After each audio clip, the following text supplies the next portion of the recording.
Hey everyone, and welcome to this explainer. Today we're diving into why the car parked in your driveway is actually the ultimate test of real wealth versus the mere illusion of it. I spend a lot of time analyzing why incredibly smart people make absolutely terrible financial decisions, and I gotta tell you, the driveway is practically ground zero for this whole phenomenon. So think about this for a second. What does driving a 10-year-old car actually say about you? We've basically been trained by society, and honestly some brilliant marketing, to read an old car as a quiet little insult. It's almost viewed as a sign of failure, right? Like a confession that you just aren't doing that well in life.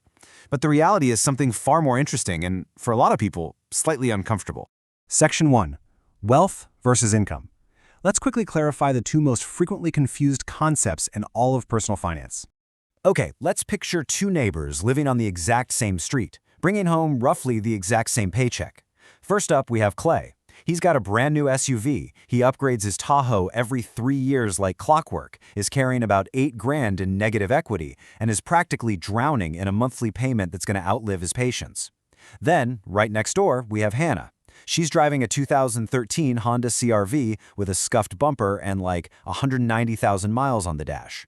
But what you absolutely can't see from the street is that Hannah actually has a 7-figure net worth. Here is the crucial takeaway. The car in your driveway is the single most visible place on earth where people mix up their temporary income with their actual wealth. Income is just what shows up in your bank account every 2 weeks. Wealth? Wealth is what stays there. People look at Clay's shiny new Tahoe and they immediately see wealth. But what they're actually looking at is just an aggressive, highly leveraged display of income. Section 2. Renting the depreciation curve. Let's look at the brutal math of car ownership and see how this builds against you the exact second you drive off the lot. The truth about depreciation is that it is savagely front-loaded. A brand new car loses about 20% of its value in the very first year and roughly 60% by year 5. That means a $70,000 vehicle literally evaporates $42,000 in just 5 years. But years 6 through 15, those are the absolute bargain.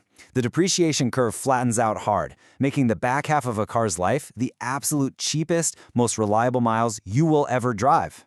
And this brilliantly illustrates exactly what Clay is doing. Clay isn't really buying cars, he is just renting the absolute worst of the depreciation curve forever. Every 3 years, he eats the most expensive part of the vehicle's lifespan, hands those cheap, reliable miles over to a total stranger on the used car lot, and climbs right back onto the steepest part of the curve.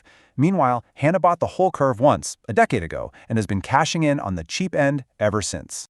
Section 3. The $5 million cost. Because depreciation isn't even the part that should scare you the most. It's the massive opportunity cost of the monthly payment itself. Right now, the average new car payment in America is hitting a staggering $800 a month. And remember, that's just the average. We're not even talking about the luxury tier here. So we have to ask the big question. What happens if you treat that payment as an anti-investment? Because let's face it, a car payment is the exact opposite of building wealth. What happens when you lose out on compounding interest over a 40-year career? Well, it costs you $5 million. Yeah, you heard that right. Running Clay's 3-year upgrade habit across his working life from age 25 to 65 and investing that instead at the stock market's historical average costs him a mind-blowing $5 million. Meaning, he didn't just buy a Tahoe, he literally sold his early retirement to pay for a slightly nicer commute. Crazy, right? Now, what's really fascinating here is how the data completely destroys the number one objection people always have, the whole old cars break down constantly myth. Everyone thinks Hannah is going to get absolutely destroyed on repair bills. But let's just look at the math. Clay's $800 a month payment equals $9,600 a year guaranteed, period. Even if Hannah has an absolute nightmare year of repairs, let's say, a blown transmission mount and a bad wheel bearing totaling a brutal $3,000, she is still $6,600 ahead of Clay that year. And most years, she's only spending a couple $100 on basic oil and tires. Section 4. The perpetual payment trap. So if keeping an old car is this obviously smart on paper, why does everyone around you keep trading their vehicles in? Well, nobody at the dealership makes a dime if you keep your car.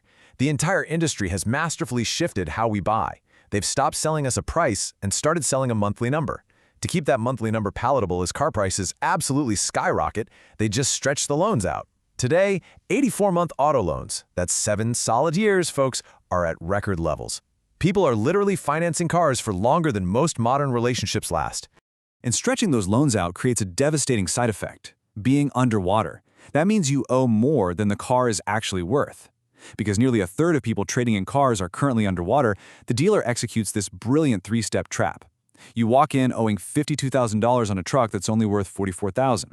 The dealer simply smiles, slides the paperwork across the desk, and rolls that old $8,000 debt right into your brand new loan. You are now trapped in a perpetual payment machine, quite literally, financing an old mistake wrapped inside a new vehicle you can't actually afford. Section 5. The Psychology of Status. To truly understand how smart, otherwise rational people fall for this exact trap millions of times a year, we have to look at the powerful psychology driving these driveway decisions. It all starts with a powerful psychological concept called hedonic adaptation. You know the feeling. You buy a new car, you get that massive spike of joy, the new car smell is amazing, and then your brain just quietly resets. Within about 5 years, roughly a third of that happiness boost completely evaporates. The fancy new truck just becomes, well, your truck. The magic fades, and that forces you right back to the dealership, chasing the exact same hit of dopamine. So if the happiness inevitably fades, who is the new car really for? Honestly, it's for everyone else. Clay's truck is essentially a financial costume. It's money he doesn't actually have, spent to impress people he doesn't even know in traffic. Hannah's dented CR-V, on the other hand, is a quiet, physical signal of something psychologists call low-time preference. It's a massive tell. It shows she has the ultimate wealth-building trait, the ability to sit in mild discomfort today, to wait patiently, and to value actual wealth over simply looking wealthy right now. And look, if you think I'm just romanticizing Hannah's old Honda here, the data completely backs her up. When researchers actually survey millionaires, the results are almost funny. 60% of high-earning households do not own a single luxury brand car. The most common cars parked in the driveways of actual millionaires aren't Ferraris or Range Rovers. They're Toyotas, Hondas, and Fords. The math just doesn't lie. I mean, just consider Warren Buffett for a second, a guy worth more than the GDP of several small countries combined. He famously preferred driving a Cadillac with hail damage on purpose just because it was heavily discounted. Actually, his daughter literally has to tell him when his car has become too embarrassing before he'll finally agree to upgrade. And this brilliantly illustrates our core theme today. The people who look rich and the people who are actually rich are very rarely the exact same people. Section 6. Winning the next decade. Now, I want to be perfectly balanced here. Keeping a car forever isn't always the perfect right move in every single scenario, so let's be totally fair to the other side for just a moment. You absolutely should run the numbers and seriously consider an upgrade if you hit one of these specific triggers. Like, if your car predates life-saving safety tech such as automatic emergency braking, you need to upgrade. No amount of saved money matters if you aren't around to spend it, right? If you own a complex luxury car that has hit a severe reliability cliff where repairs genuinely cost way more than a sensible used car, upgrade. Or if you're a contractor or a rideshare driver whose actual paycheck depends entirely on a perfectly running vehicle, well, a newer car isn't vanity in that case, it's literally just insurance. Let the math make the decision, not the dealership. But listen, for the vast majority of us, that scuffed 10-year-old car in the driveway isn't a sign that you're falling behind. It's actually the single clearest sign that you are financially pulling ahead. Every single month you don't send an $800 payment to some bank is a quiet, powerful vote for your future self. It's a conscious choice to ignore a total stranger's opinion of you at a red light in favor of your own long-term financial peace. So I want to give you permission to do something kinda radical. Opt out of the game. You are entirely allowed to tolerate the minor annoyances of an older vehicle. You're allowed to let Clay and his brand new Tahoe win the driveway so that you can go ahead and win the decade. So as we wrap up this explainer, I want to leave you with one final, provocative question to chew on. Are you optimizing for how your life looks or how your life actually is? Are you going to keep renting your dopamine 3 years at a time on an endless loop? Or are you going to keep the car, invest the difference, and buy your real, lasting financial freedom? The choice is entirely yours. Thank you so much for joining me, and I'll catch you in the next explainer.